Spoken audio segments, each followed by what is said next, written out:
মঞ্চ ভেঙে পড়লেন সাবেক মন্ত্রী ডক্টর মঈন খান। জাল ভোট দেওয়ার সময় ম্যাজিস্ট্রেটের হাতে ধরা 4 এজেন্ট। জানাবো আজিজ আনার বেঞ্জির ইস্যুতে বিএনপিতে চাঙ্গা ভাব। হাজার হাজার আজিজ বেঞ্জির তৈরি করেছে আওয়ামী লীগ, বললেন ফখরুল। এবং সর্বশেষ জানাবো দিনে 3 বার 3 মাস কৃমিনাশক ওষুধ খাওয়ার নির্দেশনা দিলেন চিকিৎসক। দর্শক শুনছিলেন সংবাদ শিরোনাম, এখন বিস্তারিত। মঞ্চ ভেঙে পড়লেন সাবেক মন্ত্রী ডক্টর মঈন খান। নরসিংদীর পলাশে বক্তব্য দেওয়ার সময় মঞ্চ ভেঙে পড়লেন বিএনপি স্থায়ী কমিটির সদস্য ও সাবেক মন্ত্রী ডক্টর আব্দুল মঈন খান। পরে নেতাকর্মীরা তাকে টেনে তোলেন। এই সময় বক্তব্যে ডক্টর আব্দুল মঈন খান বলেন, সরকার যতই গলাবাজি আর অস্বীকার করুক, তারাই নির্বাচন ব্যবস্থাকে ধ্বংস করেছে। যারা সরকার পরিচালনা করছে তারা জনগণের তোয়াক্কা করে না। এজন্যই তৃতীয় ধাপেও সরকারের পাতানো প্রহসনে নির্বাচন প্রত্যাখ্যান করেছে জনগণ। জাল ভোট দেওয়ার সময় ম্যাজিস্ট্রেটের হাতে ধরা 4 এজেন্ট। কুমিল্লার বুড়িচং উপজেলা পরিষদ নির্বাচনে জাল ভোট দেওয়ার এক কেন্দ্রের 4 এজেন্টকে কারাদণ্ড দিয়েছেন ভ্রাম্যমাণ আদালত। নির্বাচনের দায়িত্বপ্রাপ্ত নির্বাহী ম্যাজিস্ট্রেট মেহেদী হাসান খান শাওন জাগো নিউজকে এই তথ্য নিশ্চিত করেন।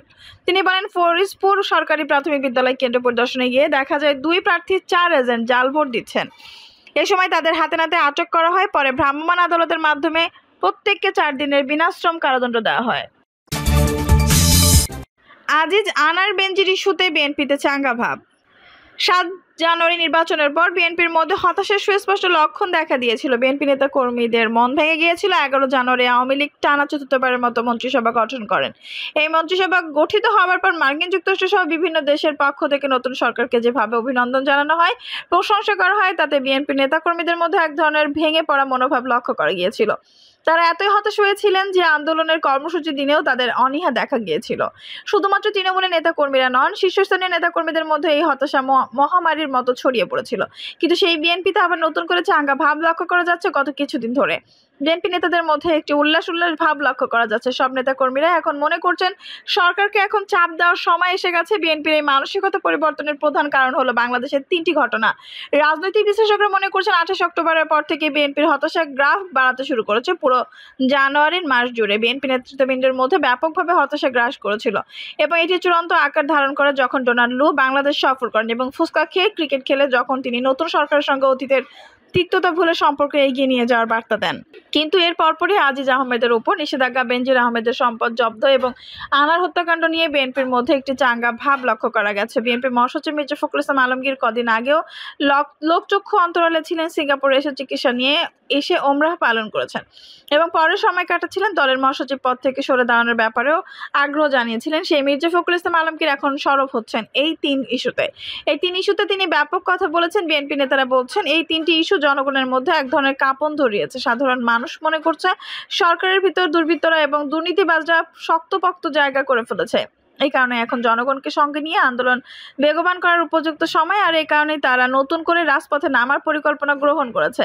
আনারের ঘটনার মাধ্যমে প্রমাণ করার চেষ্টা করেছে যে জাতীয় সংসদে কারা যাচ্ছে, চোরাকারবারি, দুর্নীতিবাজ, দুর্বৃত্ত ও সন্ত্রাসীরা যে সংসদে যাচ্ছে এটি প্রমাণের চেষ্টা করছে বিএনপি। বেনজির আহমেদের ঘটনা দিয়ে তার প্রমাণ করার চেষ্টা করেছে যে সরকার দুর্নীতি কোনো পর্যায়ে চলে গেছে। একজন পুলিশ কর্মকর্তা বেসামাল এরকম দুর্নীতি করতে পারে। অন্যদিকে আজিজ আহমেদের ঘটনা দিয়ে বিএনপির কর্মীরা আশান্বিত হচ্ছে যে মার্কিন যুক্তরাষ্ট্র সরকারের সাথে যে সুসম্পর্ক করেছে বলে প্রচার করা হচ্ছে তা আসলে ঠিক নয়। এই 3 ঘটনাকে নিয়ে বিএনপি এখন কথা বলার রাজনীতি শুরু করেছে। তবে রাজপথে যাওয়ার মতো এখনো শক্তি বা মনোবল চাঙ্গা করতে পারেনি দলটি। হাজার হাজার আজিজ বেঞ্জির তৈরি করেছে আওয়ামী লীগ, বললেন ফখরুল। পুলিশ ও সেনাবাহিনীর সাবেক 2 প্রধান বেনজির আহমেদ ও আজিজ আহমেদ এবং সরকারের ক্ষমতাসীন আওয়ামী লীগকে নিয়ে সমালোচনা করেছেন বিএনপির মহাসচিব মির্জা ফখরুল ইসলাম আলমগীর। দলটি হাজার হাজার আজিজ বেনজির তৈরি করেছে বলে তিনি মন্তব্য করেছেন। বিএনপির মহাসচিব বলেন, একজন আজিজ বেনজির নয়, হাজার হাজার আজিজ বেনজির তৈরি করেছে আওয়ামী লীগ। বেনজিরের মার্কিন নিষেধাজ্ঞা দেওয়ার পরও তাকে পুলিশ প্রধান বানিয়েছে আওয়ামী লীগের। এরা বর্গিত পরিণত হয়েছে, টাকা পাচার করে দেশকে শূন্য করেছে, লুটপাট লুণ্ঠন করে সব শেষ করেছে। এই দায় সরকারেরই নিতে হবে। সবাই জিয়াউর রহমানকে নিয়ে আলোচনার সময় নিউ ইয়র্কের একটি সাপ্তাহিক পত্রিকা তথ্য তুলে ধরেন ফখরুল। সবাই জিয়াউর রহমানকে নিয়ে আলোচনার সময় নিউ ইয়র্কের একটি সাপ্তাহিক পত্রিকা তথ্য তুলে ধরেন ফখরুল। বলেন, শহীদ রাষ্ট্রপতি জিয়াউর রহমানের শাহাদাতের দিনে ঢাকার অলিগলি ছিল নীরব নিথর। পুরো দেশে নেমেছিল শোকের ছায়া। যেদিন তার লাশ ঢাকায় আনা হয়েছিল সেদিন সেনা সদস্যরা কোনো প্রোটোকল মানেনি, তারা হুমড়ি খেয়ে পড়েছিল, কান্নায় ভেঙে পড়েছিল। সবাই এমনই দেখেছে, জানা যায় ইমামকে বলতে। আল্লাহ বাংলাদেশকে রক্ষা করো। আওয়ামী লীগের সাধারণ সম্পাদক ওবায়দুল কাদেরের সমালোচনা করে ফখরুল বলেন, তিনি কাদের বলেছেন জিয়াউর রহমান বাকশালে যোগ দিয়েছিলেন, এটি মিথ্যা কথা। জিয়াউর রহমানকে একটি ফর্ম দিয়েছিল, তিনি সেই ফর্ম ফাইলের নিচে ফেলার নির্দেশ দিয়েছিলেন। সেই সময় সরকারি সব কর্মকর্তা কর্মচারীদের বাকশালে যোগ দেওয়ার বাধ্যবাধকতা ছিল, কিন্তু তিনি যোগ দেননি। তিনি জাতীয়তাবাদের নতুন ধারণা দিয়েছিলেন, এটা একটা নতুন সূচনা। মুসলিম হিন্দু সব ধর্মের জাতি ঐক্যবদ্ধ করতে সব ভাষাভাষী মানুষের জন্য জাতীয়তাবাদ গড়ে তুলেছিলেন, সেটিরই পরিচয় আমরা বাংলাদেশি। আওয়ামী লীগের পুনর্জন্ম জিয়াউর রহমানের হাত ধরে হয়েছিল মন্তব্য করে বিএনপির জ্যেষ্ঠ এই নেতা আরও বলেন, রাজনীতি হবে কৃষকের, শ্রমিকের, জনতার। তৃণমূল থেকে রাজনীতিতে উঠে আসা জিয়াউর রহমানের কর্তৃত্ব কখনো জাতি অস্বীকার করবে না। আওয়ামী লীগ আজ এই মহান নেতাকে খলনায়ক বানানোর চেষ্টা করেছে।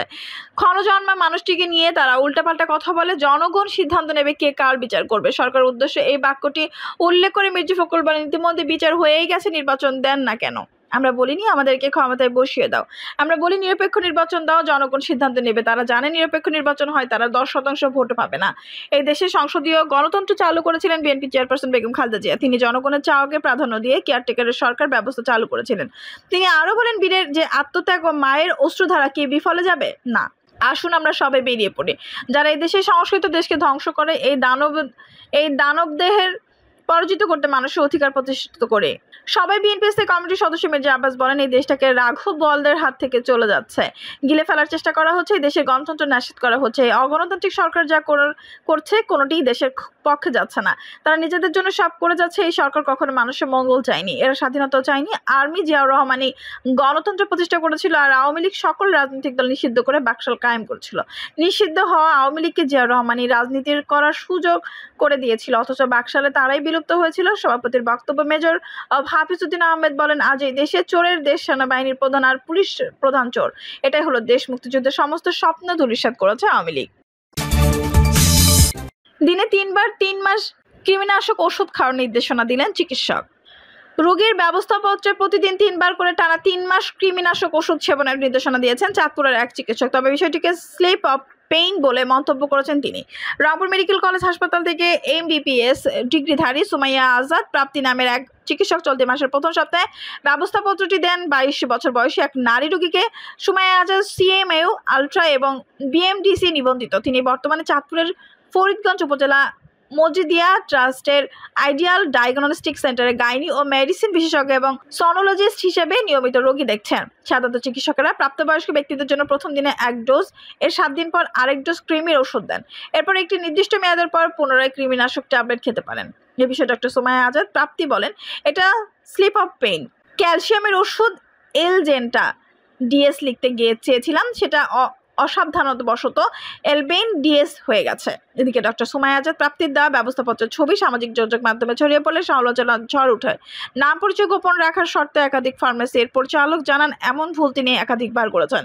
কখনো ট্যাবলেট ক্যাপসুলের জায়গায় সিরাপ, আবার সিরাপের জায়গায় ট্যাবলেট লিখেছেন। বক্তব্য জানতে মজদিয়া ট্রাস্ট আইডিয়াল ডায়াগনস্টিক সেন্টারের পরিচালক মাহবুব রহমানের ফোনে একাধিকবার কল করা হয়, তবে তিনি কল রিসিভ না করায় বক্তব্য নেওয়া সম্ভব হয়নি। রোগীর ব্যবস্থাপত্রে প্রতিদিন 3 বার করে টানা 3 মাস কৃমিনাশক ওষুধ সেবনের নির্দেশনা দিয়েছেন চাঁদপুরের এক চিকিৎসক। তবে বিষয়টিকে স্লিপ অফ পেইন বলে মন্তব্য করেছেন তিনি। রংপুর মেডিকেল কলেজ হাসপাতাল থেকে MBBS ডিগ্রিধারী সুমাইয়া আজাদ প্রাপ্তি নামের এক চিকিৎসক চলতি মাসের প্রথম সপ্তাহে ব্যবস্থাপত্রটি দেন 22 বছর বয়সী এক নারী রোগীকে।